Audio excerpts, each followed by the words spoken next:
Bom dia a todos, então, a todas, né, na verdade, né, Claudineia e Emily.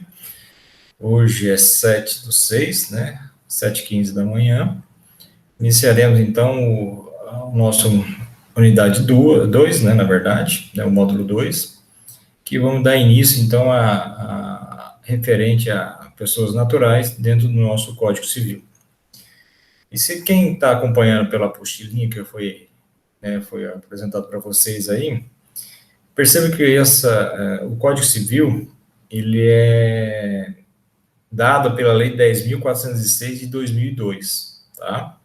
Então, foi a lei que instituiu o novo Código Civil, que entrou em vigência em 2003. E vocês sabem que, eu já fui falar também para vocês, que o Código divide-se em duas partes, né? A parte geral e a parte especial. Então, vamos tratar dentro da parte geral, né? No livro 1, voltado às pessoas. E nesse título primeiro do Código Civil é das pessoas naturais, ou seja, pessoas físicas, como nós aqui, né? E o primeiro capítulo, né, o capítulo 1 desse título, é tratado da questão da personalidade e da capacidade civil dessas pessoas, tá? Então, eu vou começar a passar uns slidezinhos aqui, para a gente poder compartilhar com vocês, para a gente já trabalhar em cima do código propriamente dito. Tudo bem? Então, vamos tentar aqui partilhar. Vamos ver como é que eu faço isso aqui de novo. Nem lembro mais. Sempre apanho aqui. Vamos ver mais opções aqui. Não é este. É aqui. Então, vamos trabalhar um pouquinho essa parte inicial, tá?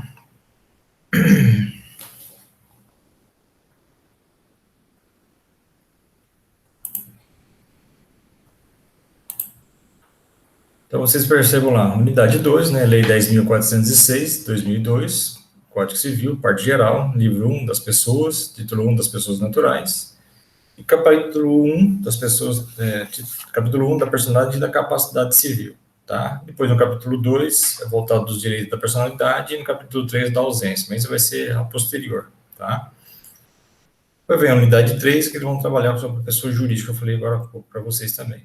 Só que antes de eu falar propriamente dito dessa unidade, né, nós temos que entender algumas simbologias que temos lá dentro do própria lei, tá? Então, nós temos os artigos, que ele é representado pela essa denominação arte, e aí vem pela numeração, primeiro, segundo, terceiro e assim por diante, tá? Então, temos os artigos, vai ser através dessa denominação arte, tá? Depois nós temos os parágrafos, que é tratado justamente por essas duas cobrinhas entrelaçadas entre elas, aí vem parágrafo primeiro, segundo, terceiro e assim por diante também. Depois nós temos os incisos, tá? Os incisos é sempre em algarismo romano, primeiro, segundo, terceiro, quarto, tá? Aí vem os incisos. Depois nós temos as chamadas alíneas, que vem pelas letrinhas, né? A, B, C, D e assim por diante, tá? Então, que fique bem claro essas simbologias aqui, essas denominações, que nós encontramos dentro das leis, tá? E dentro do Código Civil propriamente dito que nós estamos tratando com vocês aqui. Então, vem artigos, parágrafos, incisos e as chamadas alíneas. Ok? Bom, retomando então a nossa matéria aqui, deixa eu colocar uma outra slide. Então, o capítulo 1, ok? Vai tratar da questão da personalidade e da capacidade. Então, isso está dentro do nosso código, tá? E nós percebemos que seria essa questão de personalidade, que seria essa questão da capacidade. E percebo que o artigo 1º e o artigo 2º, em relação ao tema do capítulo, está inverso, está invertido, tá? No primeiro artigo está tratando sobre a questão da capacidade, e no artigo 2º está falando sobre personalidade. Então, vamos ler o artigo 1º. Artigo 1º. Toda pessoa é capaz de direitos e deveres na ordem civil. Bom, aí vem o artigo 2º. A personalidade civil da pessoa começa do nascimento com vida. mas a lei põe a salvo, desde a concepção, os direitos do nascituro.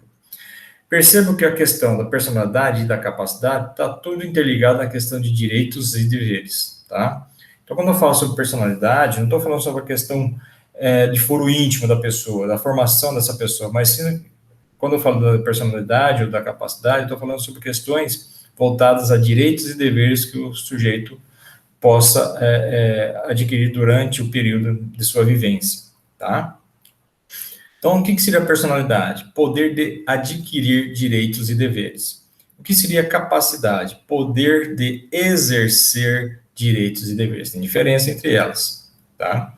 Depois eu falo sobre a questão da restrição de direitos, tá? Vamos ficar focado somente em personalidade e capacidade até então. Então, antes de eu falar sobre a questão da capacidade, nós temos que entender o seguinte: será que realmente toda pessoa tem direitos e deveres na ordem civil? É capaz, na verdade, né, de ter direitos e deveres na ordem civil? Nós vimos que capacidade é o poder de exercer direitos e deveres. Será que toda pessoa tem esse poder de exercer esses direitos e deveres? Será que todo mundo tem essa condição? Será que uma criança, por exemplo, ela tem capacidade de exercer direitos e deveres? É meio complicado, né? Aqui a lei está dizendo, toda pessoa é capaz de direitos e deveres na ordem civil. Mas será que realmente essa questão pode ser levado ao pé da letra, né? Dentro ipsis literis, como nós chamamos, né? Para poder justamente ter essa concepção de capacidade de exercer direitos e deveres? Para a gente poder responder o que está no artigo 1º, nós temos que nos voltar no artigo 2º, tá? E é aquela questão, tá? Quando a gente vai começar a trabalhar com a lei, nós temos que entender primeiro a questão da interpretação que o legislador atribui à lei. Ou seja, nós temos que saber interpretar o que o legislador quis repassar com esse conhecimento, justamente dentro dessas determinações do nosso ordenamento jurídico. Então, para isso, nós vamos nos reportar primeiro no artigo 2º, depois eu volto para o artigo 1º para fazer esse entendimento, tá bom?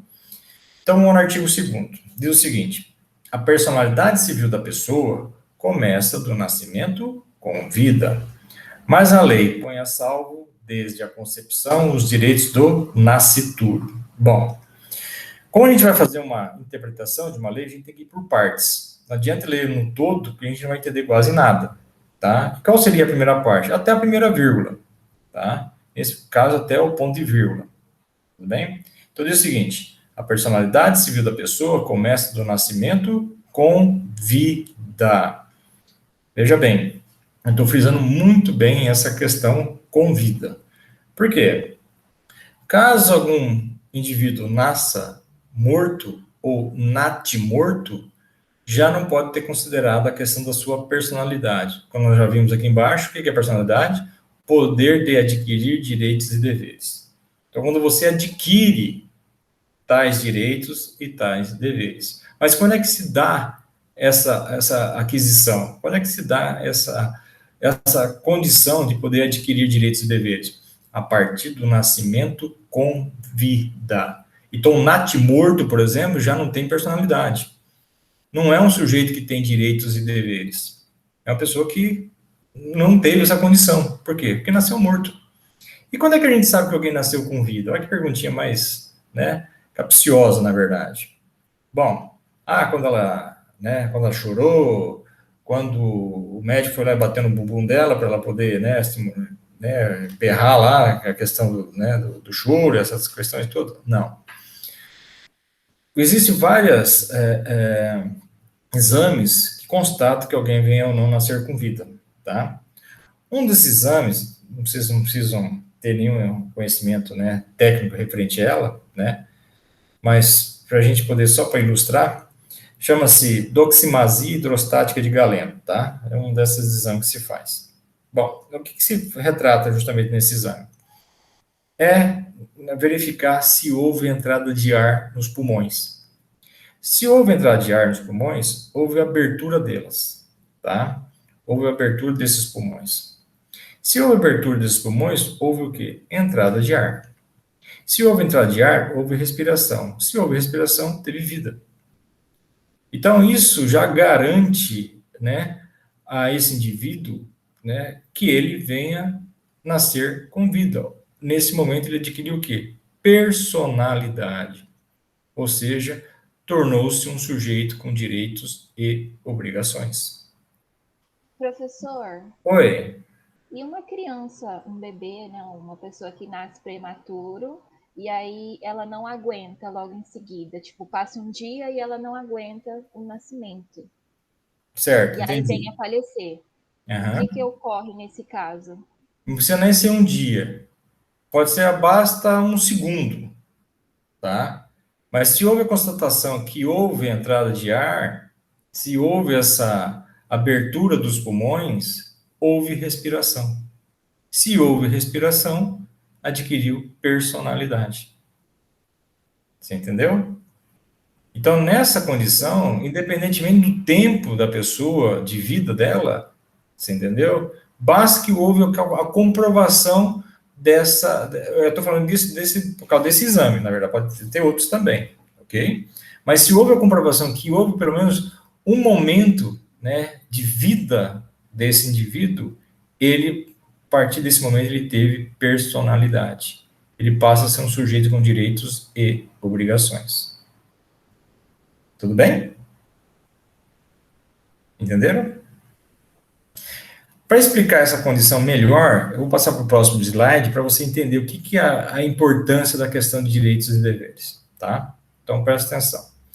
Então, imagine o seguinte, nesse ângulo central aqui, nós temos o indivíduo, tá? Que é o foco da nossa conversa aqui. Então, para cima, nós temos quem? Os chamados ascendentes, que são os pais, os avós, bisavós e tataravós. E para baixo, né, os descendentes, filhos, netos, bisnetos, tataranetos. E na lateral, nós temos chamados colaterais. Quem são? Os irmãos, sobrinhos, tios e primos. Tá ok? Então, para baixo, os descendentes, filhos, netos, bisnetos, tataranetos, né, e etc, etc.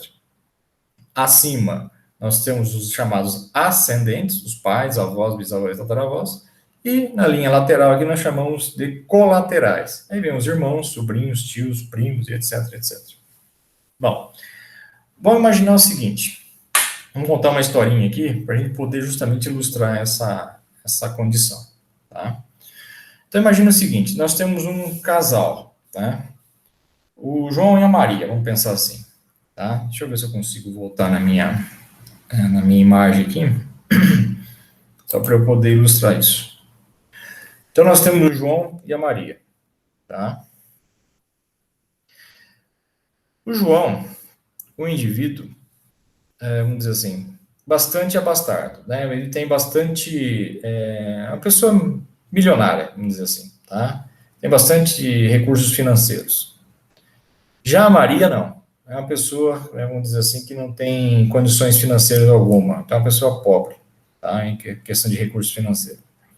Mas os dois estão apaixonados, né? Querem viver uma vida em comum, aquela questão toda, e resolvem se casar, né? Resolvem casar pela paixão, pelo amor e aquela questão toda. Só que o regime que eles vão adotar chama-se separação total de bens, ok? Separação total. O que significa isso? Que os bens não se comunicam. Os bens, né, pertencem a cada um deles. O que o João possui é do João. O que Maria possui é de Maria. Se o João é rico, milionário, bilionário, trilionário, etc, etc, é dele. Já Maria, que é pobre, né, pobre, pobre, pobre, é dela. É aí que tá. Cada um tem suas posses, né, sua condição financeira em separado um do outro, por causa do regime adotado, tá? Regime de separação total de bens. Aí eu pergunto para vocês, quantos regimes nós temos? Vocês sabem ou não? Vocês sabem quantos regimes de casamento nós possuímos dentro do nosso código ou não? Claudineia e Não, Emily? deve ter outro, professor, mas que eu Eu sei é só esqueci, não separação lembro total. mais. Desculpa, não vi, entendi.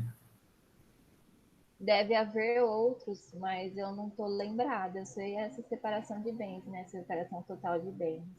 Você sabe, E tem a Claudineia? separação compartilhada Eu também. sei, professor. A gente estava conversando exatamente ontem, mas eu já esqueci. Dentro da legislação em si, nós temos 4 tipos de regime de casamento, tá? Só para vocês entenderem. Nós Com temos... medo, professor, já ia falar, mas com medo de errar. Não, aqui pode falar à vontade, não tem problema nenhum aqui, tá? A gente está aqui para aprender também, para, né, a gente tomar conhecimento das coisas. Então, nós temos 4 tipos de regime de casamento, tá? Quais são elas? Esse que eu acabei de citar, né? Separação total de bens. A mais comum é a comunhão parcial de bens. O que significa isso? Tá? Os bens só são compartilhados entre o casal a partir do casamento, tá? Entre a relação matrimonial entre as duas pessoas. Tá? Então, caso houver algum falecimento de um deles, ou separação deles, nesse caso, os bens são separados, né, a partir do casamento. Já a comunhão universal de bens é um outro regime de casamento. Isso, tá, é feito, caso haja alguma separação ou falecimento de qualquer um deles, é dividido por igual partes, né? O que foi adquirido antes e durante o casamento, tá? Essa é a comunhão universal de bens.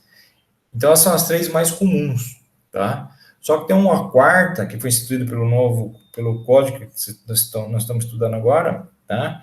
Chama-se participação final nos aquestos, tá? Até um nome mais esquisito, inclusive, tá? Participação final nos aquestos. Quando eu falo aquestos, são patrimônios, são bens, tá? É um nome em latim, tá ok? Como é que funciona esse outro regime? Na verdade, é uma junção de 2, tá? O que acontece? Cada ente do casal, né? Cada indivíduo, tá? Possui seu próprio patrimônio. E cada um administra como bem entender seu patrimônio até então. Na hora de haver alguma separação entre eles, esse patrimônio se agrupa, né, forma um conjunto único e depois é dividido em partes iguais. Vocês entenderam? Isso chama-se participação final nos aquestos, quer dizer, no final da partilha desse patrimônio. Qual que é o problema desse regime? A forma de administração. Vamos dizer assim, um administra o patrimônio para cima, quer dizer, melhora a sua condição financeira, em termos patrimoniais, essa questão toda. O outro não administra tão bem assim, quer dizer, acaba diminuindo o seu patrimônio. O que acontece nesse sentido? Né, um vai levar mais vantagem do outro. E nesse sentido, na hora de fazer justamente a junção desses 2 patrimônios, é dividido de partes iguais, igualmente. E aí pode trazer algum problema. Vocês entenderam? Isso chama-se participação final nos aquestos. É um quarto regime que é muito pouco usual, mas que está instituído até hoje dentro desse código, que foi criado a partir desse Código Civil de 2002 para cá. Entenderam? Então, nós temos 4 regimes de casamento. Como falei, participação final dos aquestos, esse que eu acabei de citar, tá? Comunhão universal de bens, que os bens se agrupam, né, a partir do momento antes e durante o casamento, na hora de fazer a partilha partilhado em partes iguais. Na comunhão parcial de bens, né, que só vai ser feita a partilha, aquilo que foi adquirido durante o período de casamento entre as duas pessoas, e a separação total de bens, que os bens não se comunicam, cada qual pertence ao seu proprietário, vamos dizer assim, né, a cada ente do casal nesse sentido. Tudo bem? Então, essa é a condição prevista nesses 4 regimes. Mas voltando ao nosso assunto, tá? Então, o que vamos determinar essa questão da personalidade em si? Como falei, nós estamos tratando do artigo 2º, para depois retomar o artigo 1º. Então, no artigo 2º, tá, nós temos o João, né, dizendo que é uma pessoa bastante abastada, que tem muitas posses, né, tem uma condição financeira bastante privilegiada. Já a Maria, não. Tá? Uma pessoa que, né, tem uma renda muito baixa, não tem condições financeiras alguma, porém, os dois resolveram casar, tá? Resolveram casar dentro do regime de separação total de bens, quer dizer, cada um tem o seu patrimônio separado um do outro. Se o João é rico, milionário, bilionário, trilionário, é dele. Se a Maria é pobre, pobre, pobre, pobre, é dela, tá? Mas resolveram se casar, vamos dizer assim, pelo amor que um sente pelo outro, tá? Bom, casar, ficar, né, em condições de felicidade, aquela questão toda entre o casal, tal. Passou-se um bom tempo, tá? Passou-se um bom tempo, aí a Maria, o quê? Engravida, fica grávida. Bom, é a outra felicidade entre o casal. E passou mais um período, né? O João foi fazer, de repente, uma viagem ao exterior, como é um cara, né, um empresário bem-sucedido, para visitar as suas empresas, de repente, na Europa, né, onde ele tem as suas posses lá. E ao cruzar o Atlântico, o jato particular dele dá uns pipocos e cai no meio do oceano e o João morreu. Bom, aí eu pergunto para as duas, para quem fica a herança? Eu acho que é pro filho. Para o filho? E você, Claudineia? Não entendi. Eu acho que fica pro filho também. Para o filho também? Mas que filho? Mas o filho não Ah, ela tá chegou a grávida? nascer. Ela está grávida. Ah, ela tá grávida ainda. Então, se fosse uma pergunta de prova, vamos pensar assim, tá? Eu coloco para as duas assim. Nessa mesma condição que eu acabei de citar, o João morreu, tal, e a herança fica para quem? Aí vem a resposta. Eu queria saber de vocês. Para quem e por quê? Pronto. Justifique. Bom, eu acho que seja pro filho, porque tem um elo de ligação no sangue dele e é o parente, é o filho dele, é o parente mais próximo que ele tem ali junto com a mulher. Mas pensando pro lado, né, do direito, eu acho que ficaria para os pais, já que eles têm a separação total de bens. Aí então não fica nenhum para os dois, porque o filho ainda não nasceu. E você, Claudineia? Mas, professor, será que não tem diferença quando separa e quando é a causa de morte? Será? Pra gente poder pensar. Tá cortando, não estou entendendo muito bem não o questionamento aí. Eu falei assim, professor, nesse caso, será que não tem diferença quando ele vai separar e quando é por morte? Não, é Não igual. tem? Não. Assim, então não ficaria para ninguém. Para ninguém? É porque se o filho não nasceu, como que ele vai pegar a pensão, essas coisas? Mas Então, o é isso que eu caso, quero entender, porque é separação total, né? eu acho que o caso de Tem. ficar para ninguém não tem como, porque ele tem parente, né? Eu acho E que o aí? caso de para ninguém é quando a pessoa não tem ninguém na vida, né? Eu não tenho ninguém, vai para quem depois? Mas não tem ninguém. Vamos pensar Vai pro assim. Ou é governo, pro pai, não sei. Quando não tem ninguém, quem pega tudo é o Estado. né? Vai pro Sabiam governo do disso? estado. Eu sabia. Então deve pros pais, eu acho, enquanto o bebê não nascer.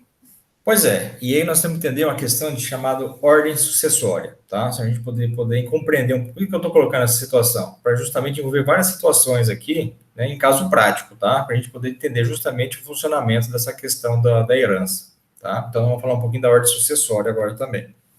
Então, eu vou tentar retomar aqui o nosso slide, tá? E deixa eu ver se eu consigo voltar de novo aqui. Cadê eu? Vai. Cadê? Vocês estão vendo ou não? Sim, Estão seu vendo? slide onde está os ascendentes e descendentes. Isso. Sim. Ah, então tá bom. Então, percebo lá. Então, nós estamos falando do indivíduo aqui, o vermelho, tá? Vamos dizer assim, que é o herdeiro, tá? Que, aliás, na verdade é o João, tá? Que é o João que é o falecido aqui. É o centro das atenções. Pela nossa ordem, tá? Quem tem a ordem preferencial de herança, vamos dizer assim, sempre vem primeiro quem? Os chamados descendentes, tá? Os descendentes. Quem são descendentes? Que eu falei agora há pouco. Os filhos, netos, bisnetos, tataranetos. Então, esses têm a ordem preferencial de acordo com a lei. Então, o João, ao falecer, ele tinha que deixar a sua herança, como é separação total de bens, então não tem divisão em relação ao cônjuge. O cônjuge é a esposa, tá? Ou o esposo que sobrou nessa história aí, tá? Então, nesse caso, como é separação total, tem que ir para o descendente. Mas eu falei para vocês que o descendente ainda não nasceu. A Maria está grávida. Eu não falei que o bebê nasceu. tá? Ela está grávida. Agora, caso você ainda não tenha descendentes, né, que é a primeira ordem preferencial, vai para quem? Vai os chamados ascendentes, tá? Então, primeiro são descendentes, filhos, netos, bisnetos, tataranetos.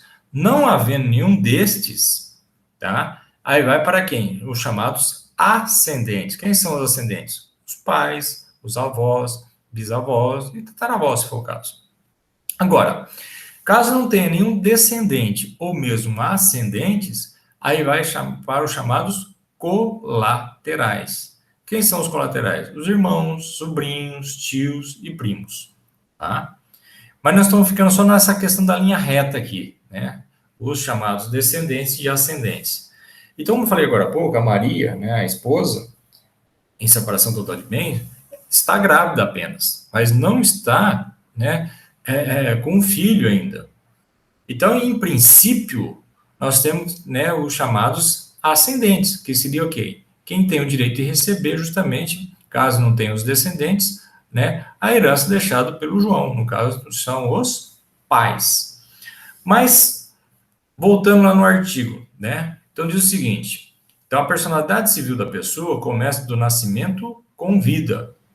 Então, a pessoa só vai adquirir essa condição dos direitos, né, a partir do seu nascimento com vida. Mas nasceu? Ainda não. Tá? A Maria está grávida apenas, mas não está dizendo que a criança chegou a nascer. E mesmo nascer, tem que nascer o quê? Com vida. Então, a importância dessa condição aqui prevista já no artigo 1º, no artigo 2º, tá? Com vida. Então, não basta somente nascer, tem que nascer com vida. Como é que eu falei para vocês agora há pouco, na questão de comprovação, né? Uma delas é ver se realmente a criança teve essa condição, pelo menos na questão da respiração, né? Se houve entrada ou não de ar. Se houve entrada, a pessoa respirou. Se respirou, teve vida. Então, ela adquiriu essa personalidade. Mas ainda a gente não tem como comprovar isso, por quê? Porque a criança ainda não nasceu, tá?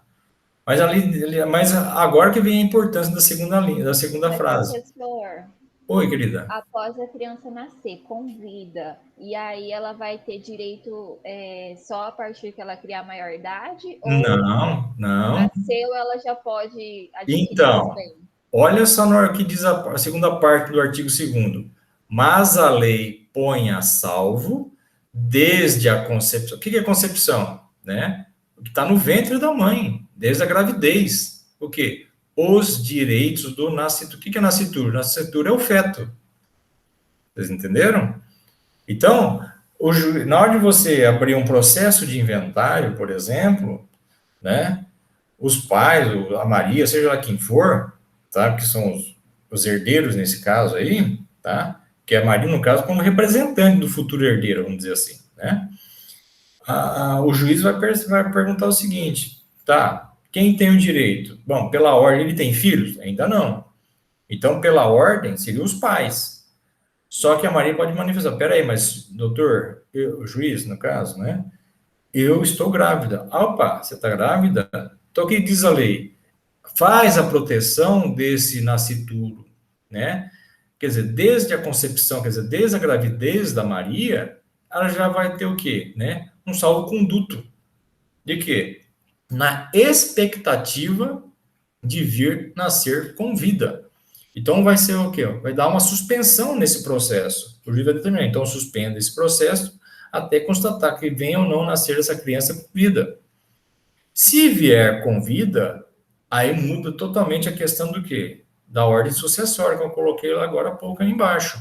Nesse caso, né, o filho tem a preferência sucessória, né, porque é o primeiro descendente. Você entendeu? Então, só que ele só vai concluir isso a partir do momento que vier o quê? Nascer com vida.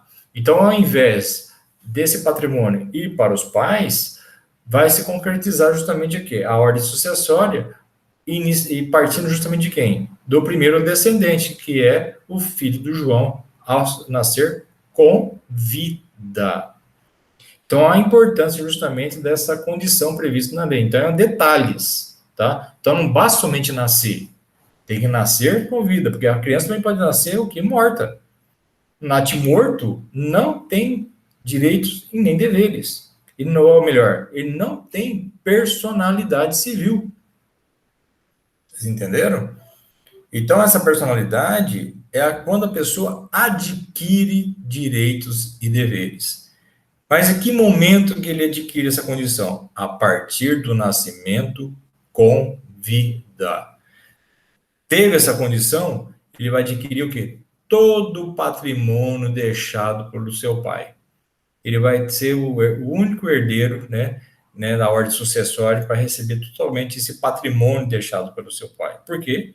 Foi um indivíduo que nasceu com vida. E pela ordem preferencial, ele, né, por ser descendente, é o que vai ter o direito de receber com prioridade justamente o patrimônio deixado por ele. Vocês entenderam agora, então, essa questão da personalidade? A importância dela? Então, nessa condição, a pessoa parte do momento que ela o quê? Adquiriu direitos e deveres. Então, justamente essa condição. Então, quando é que ele dá isso? A partir do nascimento com vida. Mas, e o nascituro, que é o feto? Bom, ele tem uma, o quê? Uma expectativa. Ele tem personalidade? Não. Ele não tem personalidade ainda. Por quê? Porque não nasceu com vida. Mas ele tem o quê? Uma expectativa a se tornar um sujeito com direitos e deveres. E quando que vai se concretizar essa condição? A partir do seu nascimento com vida. Perceberam? Então, perceberam justamente a importância dessa condição da lei? Então, essa é uma das importâncias de saber o que é personalidade, tá? A personalidade, justamente, é uma condição atribuída ao sujeito, né, de ele poder o quê? Receber direitos e deveres. E a partir de que momento isso se dá? A partir justamente né, do seu nascimento com vida. Nasceu com vida, adquiriu personalidade. Adquiriu personalidade, ou seja, tornou um sujeito com direitos e obrigações. Deixei claro isso? Sim, professor. Nenhuma dúvida, então, a questão da personalidade? Você viu que eu tive que inverter primeiro para a gente entender, né, a ordem aqui, né? Porque lá no artigo 1º está falando sobre capacidade, mas vamos entender primeiro personalidade, que é a aquisição desses direitos e deveres, tá? Para depois a gente falar sobre a questão da capacidade, tá? Então, ficou bem clara a questão da personalidade? Não pode ter dúvida, tá, gente? Não pode ter dúvida. Porque isso é o inicial aqui da lei, tá? Para a gente poder dar sequência, tá? Então, a partir do momento de que você venha a nascer com vida, você se tornou-se um sujeito com direitos e obrigações. Ou seja, um direito, né, um sujeito, né, que poderá o quê?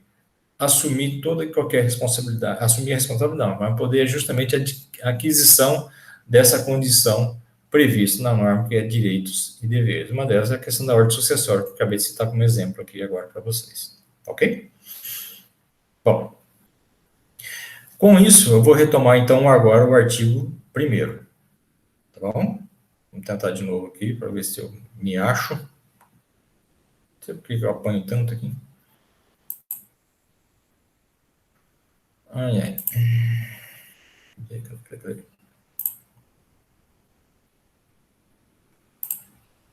Bom, agora volto primeiro no artigo 1º, tá? Diz o seguinte: toda pessoa é capaz de direitos e deveres na ordem civil.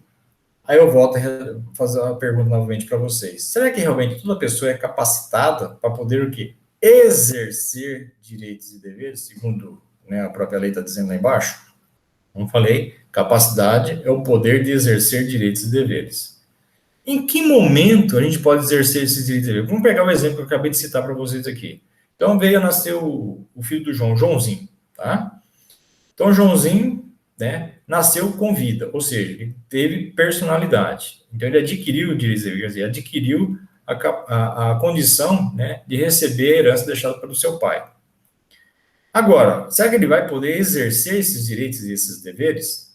O que vocês acham?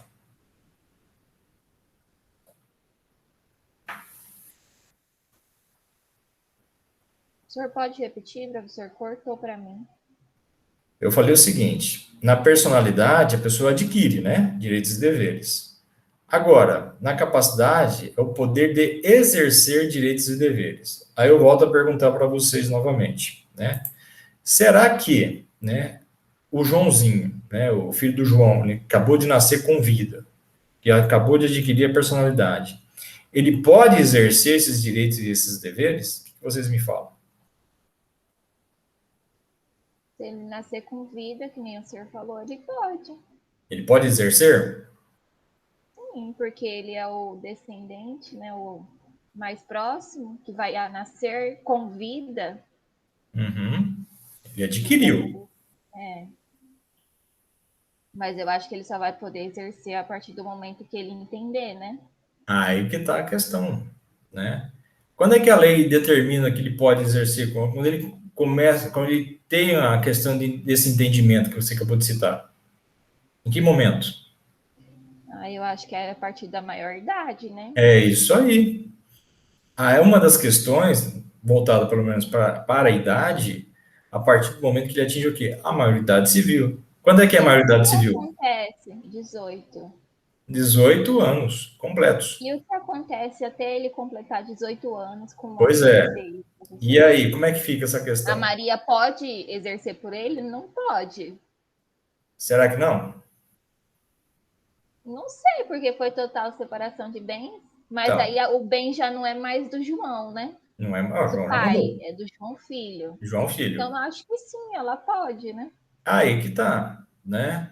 Vamos supor que essa criança, que nem você colocou agora há pouco, né? Ela venha a nascer e logo veio a falecer. Para quem que fica a herança? Dos pais. Pais, quem que é o pai do Joãozinho? Do pai de Joãozinho? É? É, porque ele Dos nasceu, pais, ele adquiriu personalidade, não adquiriu? sim. Ele recebeu herança, não recebeu? Se ele vier a falecer, para quem que vai a herança? Para quem vai a herança? Para É, a mãe. para a mãe. Você entendeu agora? Volta para ela de tudo quanto é jeito. Ué, é aquela questão. Ele tem descendente? Ele não, porque ele É, ainda era porque uma criança, né? ele é um bebê, Ele não ele não teve recebeu. descendente, não é verdade? É, Se ele não teve descendente, vai para quem? Como diz a lei? Vai para o primeiro ascendentes. sim. Não é isso? Quem que é o primeiro ascendente do Joãozinho? A mãe. É a mãe. O pai faleceu. O pai está falecido. Você entendeu? Ela acaba recebendo. Entendi. Você vê como é que são as coisas? Como pode inverter tudo? Pode inverter tudo, né? Então a gente não pode trabalhar na cabeça, a gente tem que trabalhar na lei. Na lei. A lei ela é objetiva. Não tem como mudar nesse sentido. Ué, se você diz que a ordem preferencial é para o descendente, ok, vai para os descendentes. Quem que é o descendente? É o filho. Então, o filho, a partir do nascimento com vida, adquiriu esses direitos e esses deveres. Não é verdade? Mas se o filho veio a falecer, ele já recebeu a herança. Quem que seria a ordem sucessória? Seria o próximo descendente. Mas tem? Não, não tem descendente. Então vai primeiro para quem depois? Né? Em segundo lugar, vai para quem? Vai para os ascendentes. Quem que é o próximo ascendente? É a mãe. Não tem outro. Só vai para os avós a partir do falecimento da mãe. Caso contrário, não. Não tem como. Você Aí entendeu? até ele, entendi. Até ele completar a maioridade, né? 18 anos, a mãe dele vai mexendo nos bens dele. Poderá, não estou dizendo que será. Poderá por quê? Porque o juiz Poderá. vai ter que analisar o que é melhor para quem? Para essa criança.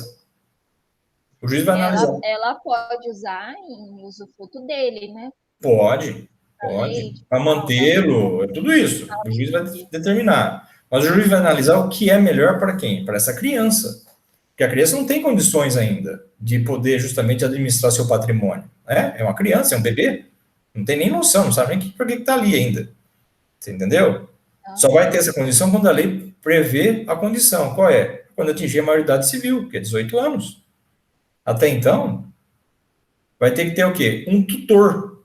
Alguém Aqui no Brasil, responsável. lá no Alguém... exterior, no internacional, lá fora também, professor? Que a Não, maioridade lá é 16 anos, não não, é? então, depende. Cada legislação tem a sua particularidade. Estou falando somente aqui no Brasil, tá? Não estamos falando da lei brasileira. As outras eu não sei. Não tem nem como afirmar uma coisa nem outra para vocês aqui, tá? Nós temos mais gente aqui no quadro? Quem que está com a gente aqui? Estamos em 4 aqui? Não, né?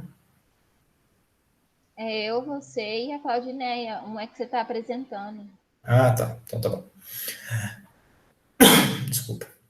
Então, na nossa legislação só permite essa questão da pessoa assumir a responsabilidade, né, a partir dos 18 anos completos. Então, ele só tem essa capacidade justamente nessa condição, a plenitude de capacidade, tá? Agora, até então, né, o juiz vai ter que nomear o quê? Uma pessoa responsável para poder administrar o patrimônio deixado, né, para o Joãozinho, nesse caso aí. Pode ser a mãe? Pode, né? Pode ser outra pessoa? Pode. O juiz vai analisar quem seria a melhor pessoa mais apropriada para administrar. Por exemplo, a mãe tem conhecimento de administração, de repente? De repente, não. De repente, pode botar tudo a perder. Então, de repente, tem que botar para quem? Ah, um gerente, né, uma pessoa que já trabalha na empresa, sei lá, alguém que tenha mais conhecimento de causa, né, do patrimônio, né, nesse sentido. Né? De repente, deixou uma empresa, né, sei lá o que, né, uma loja, sei lá o que for. A Maria nunca participou de nada. De repente, né, ela vai administrar uma coisa que ela não conhece? Não, de repente vai perder tudo. Então, quem seria a pessoa mais preparada? Quem está ali, né? Quem já está no dia a dia, quem lida com a situação, então acaba assumindo essa responsabilidade. Então, o juiz vai nomear essa pessoa para administrar o patrimônio deixado, né, pelo João, para justamente poder o quê? Dar continuidade, né, da manutenção do patrimônio, até a criança aí atingir a sua maioridade civil. Você entendeu? Então, o juiz vai analisar quem seria a pessoa mais apropriada para poder justamente o quê? Administrar o patrimônio deixado pelo João. Pode ser a Maria? Até poderá, desde que ela comprove que ela tem essa condição. Né? Pode ser uma outra pessoa? Sim. Então, vai ter que escolher alguém que realmente tenha noções, né, de conhecimento para manutenção e até aumentar o patrimônio, né, nesse caso também. Acredito? Então, é sempre assim, sempre em pró, né, de benefício desse menor, até ele atingir a maioridade civil para poder tocar justamente o seu patrimônio sozinho. Mas até lá, né, o juiz vai ter que nomear alguém, né, alguém para justamente fazer justamente essa condição, ok? Bom, aí voltando lá no artigo 1º, será que realmente toda pessoa é capaz de direitos e deveres na ordem civil? Nós já vimos que não, né? Porque, de repente, um bebê desse não tem capacidade para poder justamente o quê? Exercer direitos e obrigações. E como é que fica, então, essa condição? Será que está errada a lei? Será que a gente não está sabendo interpretar da forma como o legislador quis colocar nessa condições? O que vocês acham? Agora é a opinião de vocês, hein?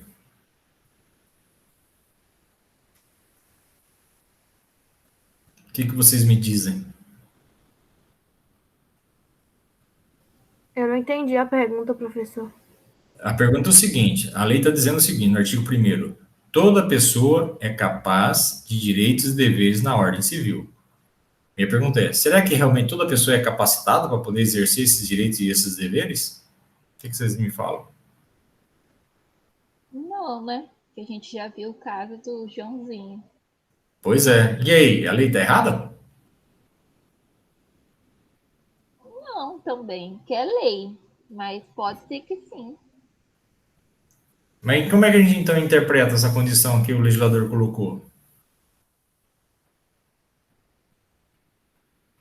Olha, nós estamos enroscando já no primeiro artigo, hein? Nós temos mais de 200 e tantos artigos nessa legislação aí. E aí? Eu acho que a gente tem capacidade a partir de uma certa idade, professor. Não, sim. Então a Não, lei... ele Mas, deveria ter colocado assim: toda pessoa é capaz de direitos e deveres na ordem civil a partir da maioridade penal. Né? pois é, mas ele não está colocando... Não é só penal, né? No caso, nós estamos trabalhando... nós estamos... É de 18 Nós, anos.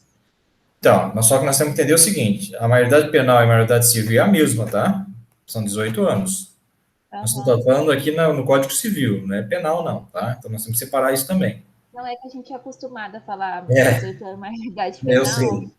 aí já é automático, mas a É, partir da maioridade, né? maioridade, tá? E se equivale uma coisa com a outra também, tá? Mas, tudo bem, né? Mas está dizendo que toda pessoa. Não fala toda pessoa, está falando todo mundo. Inclusive as crianças. Ela é uma pessoa. E aí? Mas é porque as crianças não têm capacidade, né, Pois professor? é, as crianças não, mas a lei está dizendo. Porque as crianças ali, quando ela tá pequena, é a mãe que tá administrando tudo para ela, né? Tudo bem, mas eu estou falando aqui toda pessoa. E aí? Isso, toda pessoa. Coloca capaz de direitos e deveres na ordem civil, só as pessoas a partir da maioridade. Mas ele não está falando que é a partir da maioridade, está falando que toda pessoa. Vamos riscar toda pessoa. Não vamos riscar nada. Está escrito na lei. Como é que a gente vai riscar? Ué, está na lei. Está entendendo agora a complicação da coisa aqui ou não? Está dizendo que toda pessoa. Ué, isso vale para qualquer um. A criança, o Leva louco. muito ao pé da letra, né? Pois é, aí que Toda está a pessoa. questão, tá? Quando fala toda pessoa, não podemos levar ips literis, nós chamamos, ou seja, ao pé da letra, tá? Nós temos que entender o seguinte, tá? Quando envolve toda pessoa, que todos tenham a condição de alcançar esta capacidade, tá? A lei oportuniza, né, dá oportunidade para qualquer um, a partir do seu nascimento com vida, adquirir condições para alcançar a capacidade. Mas nós já vimos que nem todos poderão ter essa condição, tá? Mas a lei a oferece, ela oportuniza, né, ela dá oportunidade para que todos possam alcançar. Se vai alcançar ou não, é uma outra condição. Tá? É uma outra situação que tem que ser analisada. Mas até então, tá? A lei, ela dá essa condição, ela oportuniza, né? Dá oportunidade para que todos possam ter essa condição de alcance, né? Da capacidade. Nós já vimos, capacidade é quando a pessoa pode exercer direitos e obrigações. Mas nem todos terão essa condição, ou ainda não alcançaram essa condição, no caso da criança. A criança, por exemplo, não tem condições de ainda exercer, porque é um bebê, é uma criança, é menor de idade, etc, etc, etc. Um louco, por exemplo, não tem condições. Tem que ser interditado. Vocês entenderam? Por quê? Porque vai fazer besteira. Vai perder tudo. Então vai ter que ter geralmente um tutor ou um curador para justamente o quê? Falar em nome dele, fazer em nome dele. Porque ele não tem capacidade mental, por exemplo, para poder exercer essa condição. Então, nem todos terão essa condição prevista na lei. Por quê? Porque ainda não alcançaram, ou não alcançarão. Agora, que a lei, ela dá a oportunidade para que todos possam, ela dá. Por isso que ela diz,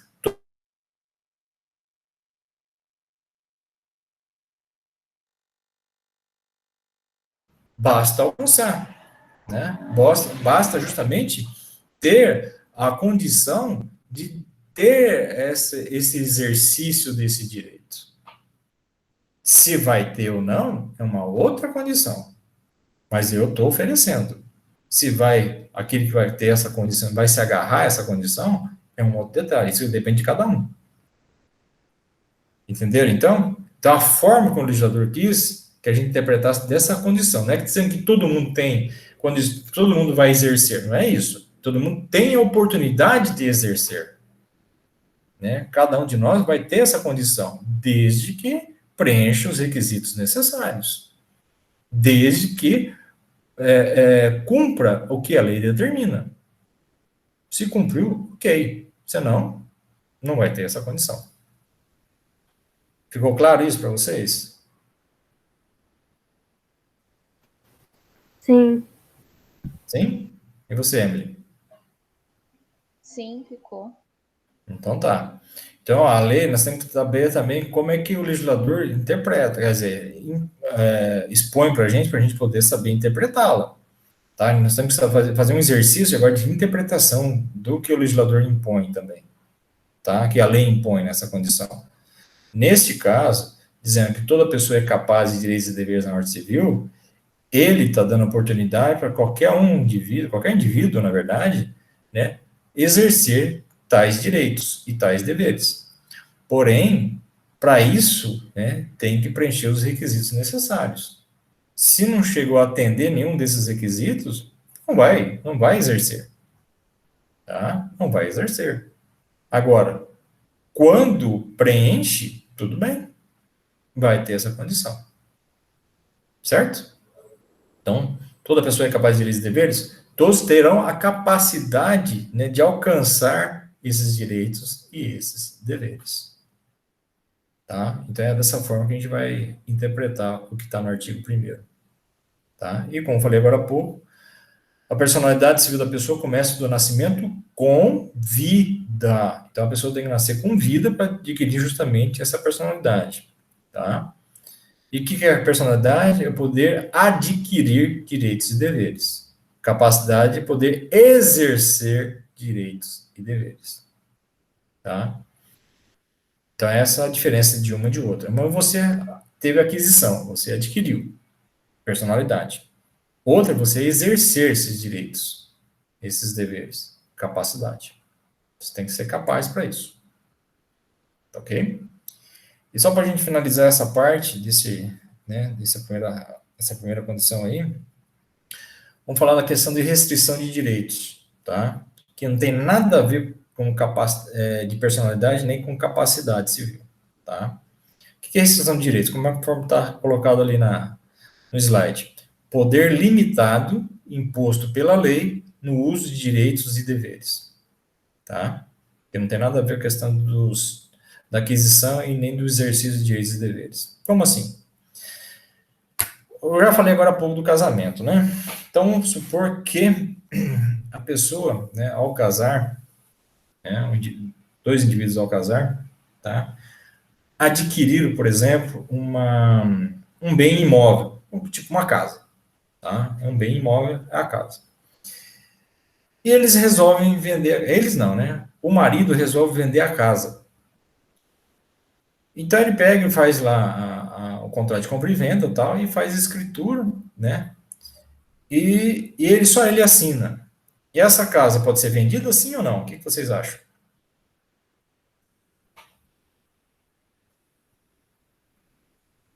O senhor pode repetir, professor?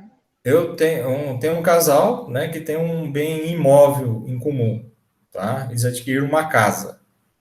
Aí o marido resolve vender essa casa. Ele pode fazer isso, sim ou não?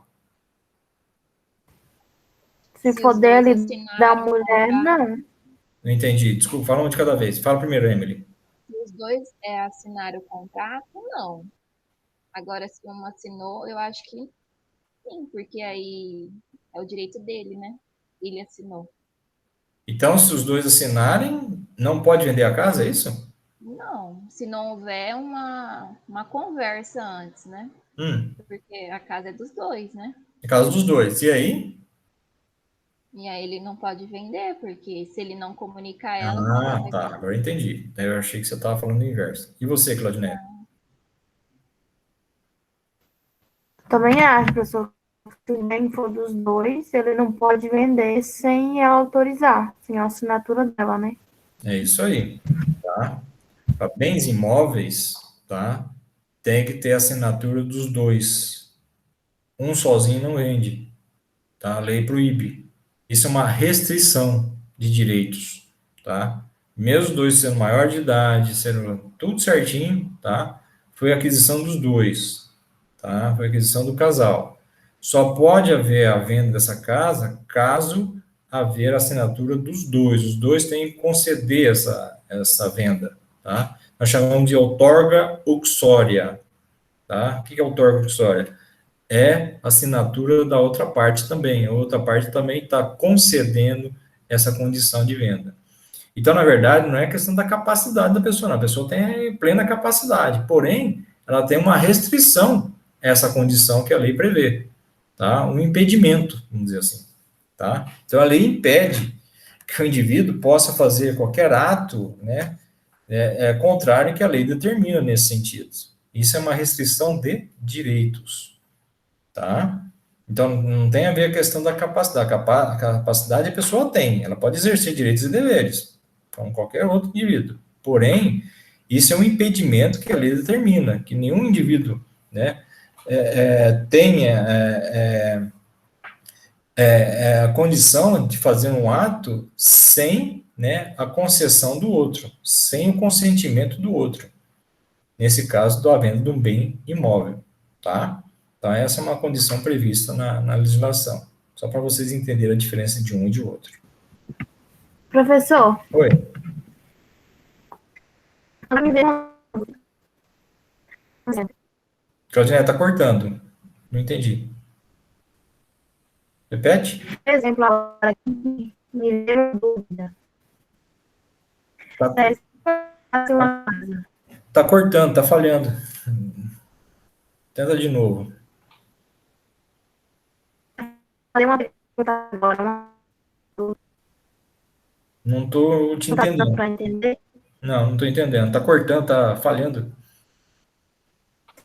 Ah, vou deixar quieto então a minha pergunta. Você entendeu, Emily? Eu não entendi.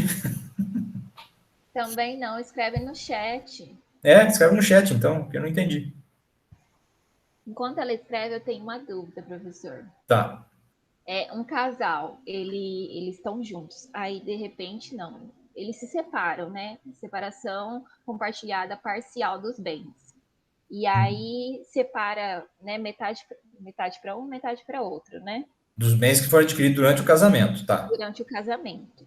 E aí, um fica com um móvel, outro fica com a empresa, um fica com alguma moto, carro, outro fica com, sei lá, avião, trator, tudo que ele tiver separou, né?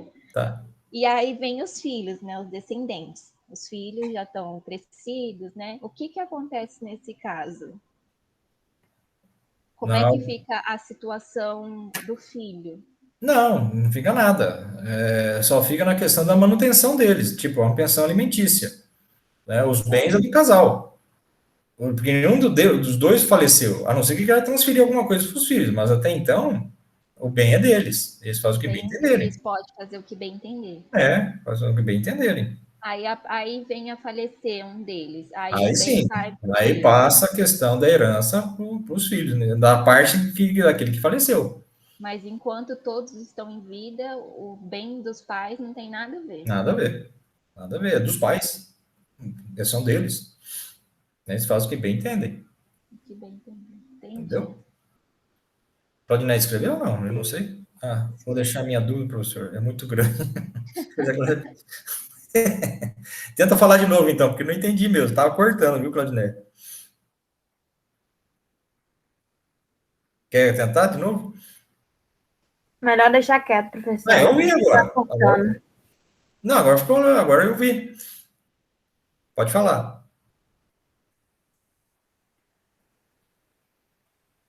Pode falar, Claudinei. Agora eu vi. Vou tentar então, professor. Fala. Assim, no caso, se eu comprasse uma casa junto com meu esposo, só que só eu pagasse, porém eu colocasse o contrato da casa no nome dele, eu estaria passando todo o direito para ele, da casa? Também, nas direitos, né, depende do regime de casamento que vocês têm. Se for separação total, você passou tudo para ele. Perdeu. Entendeu? Só Agora, por, só por ter colocado no nome dele, professor? sim, não.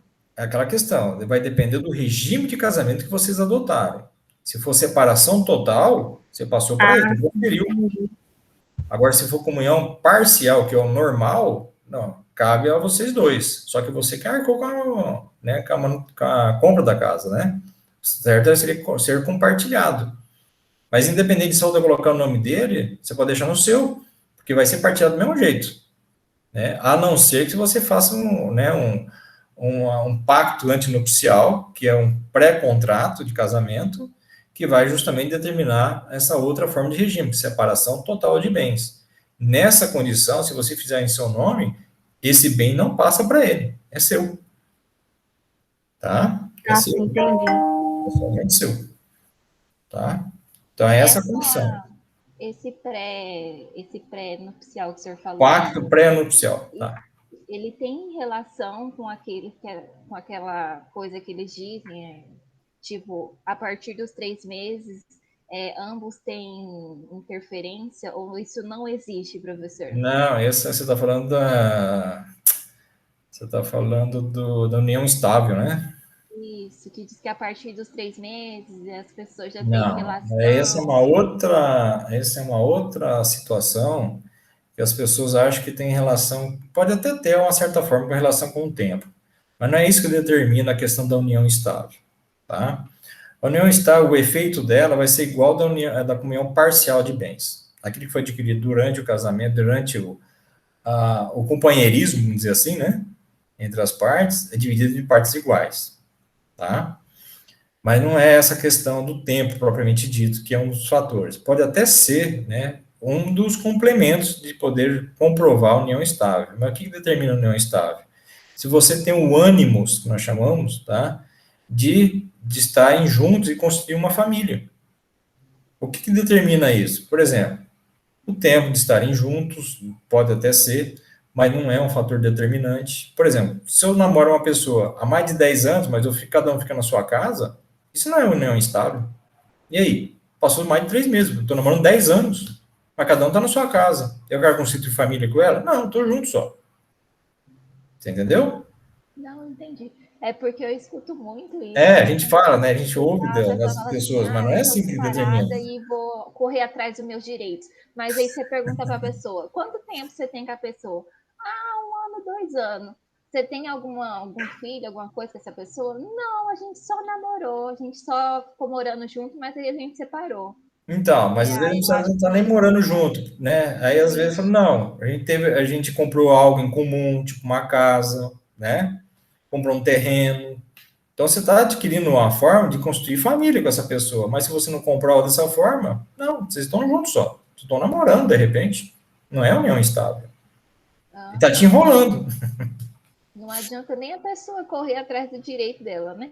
Já Não é perdeu o tempo. questão, né? Mas você tem que ter elementos que comprovem realmente, né, que vocês quiseram constituir uma família.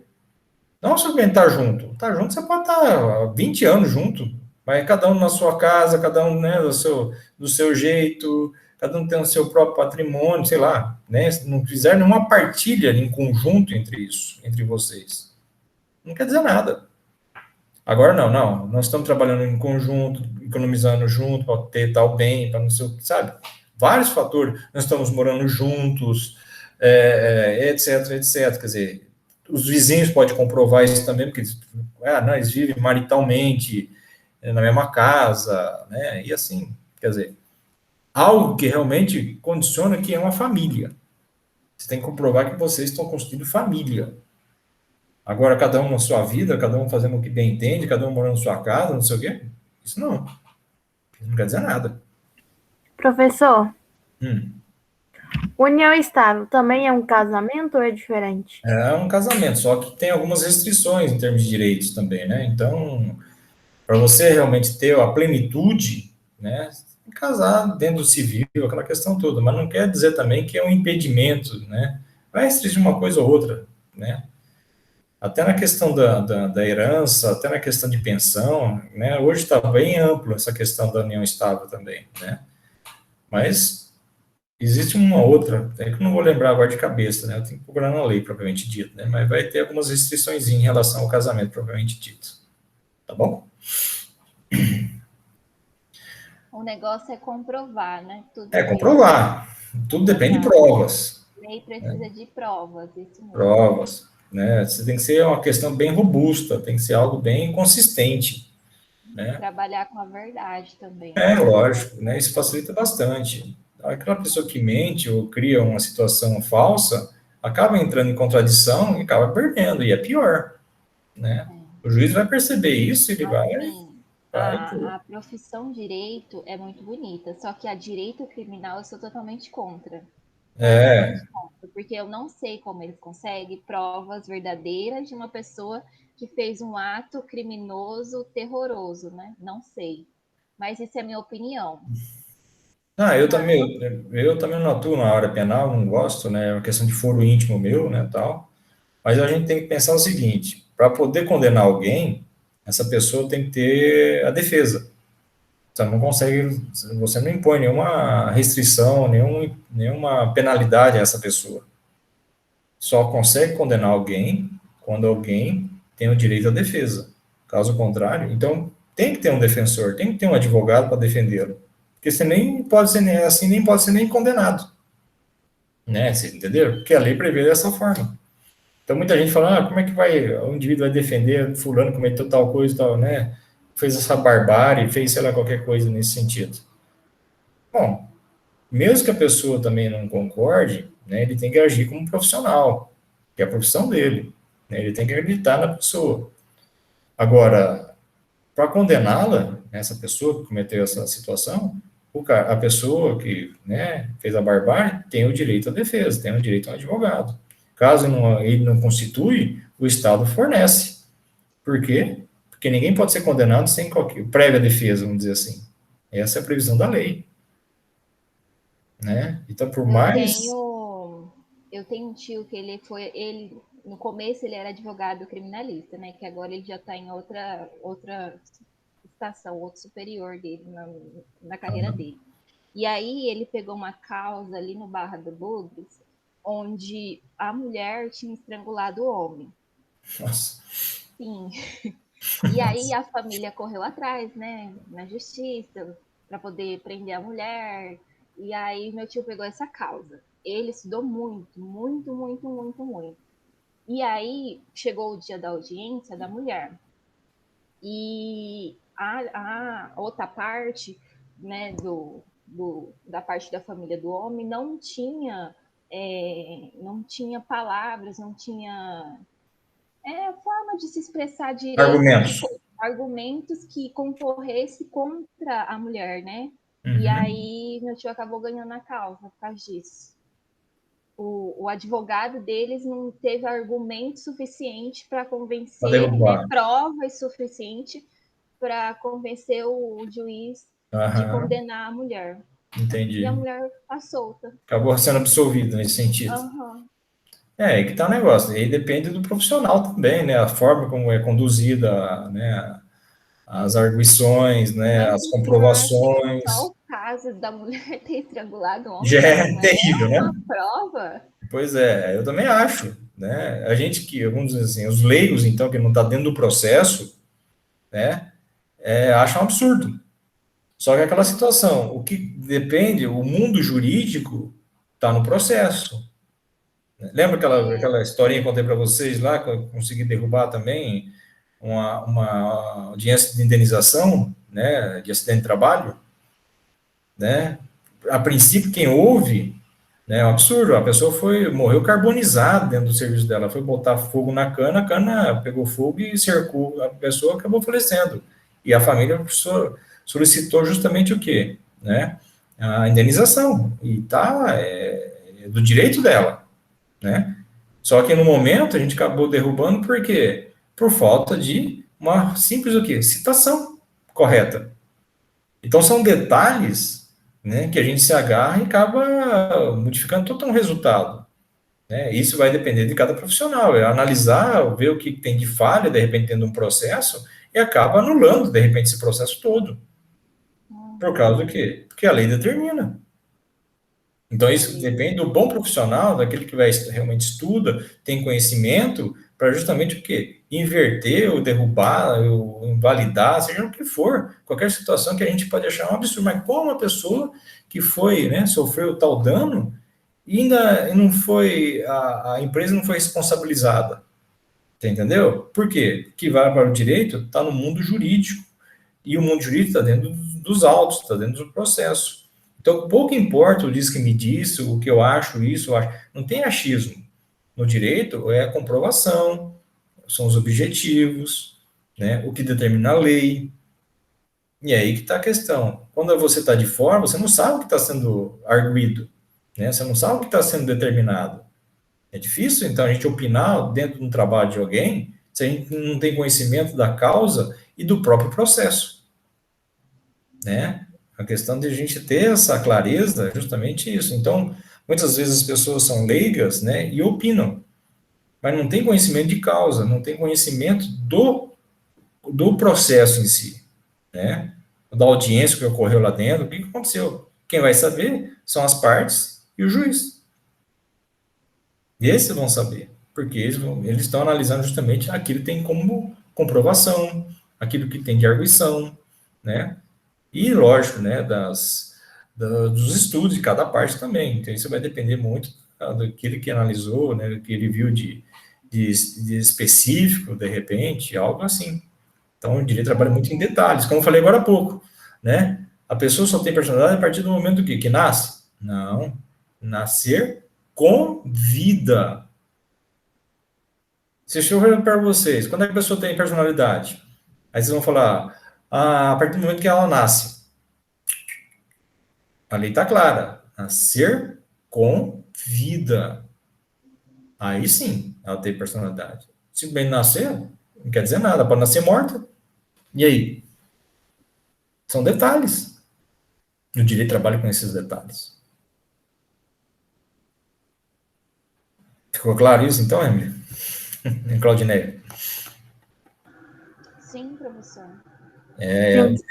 Oi. Então, o direito trabalha justamente com essas questõezinhas, né? Com essas questões que, às vezes, pode passar despercebido, mas que dá uma diferença depois muito grande. Gente, tudo bem? Entenderam, então, esse início do nosso estudo aí, dentro do código? Sim, professor. Que bom, que bom. Então, eu vou encerrar por hoje, que já passei 1h30 hoje já falando com vocês.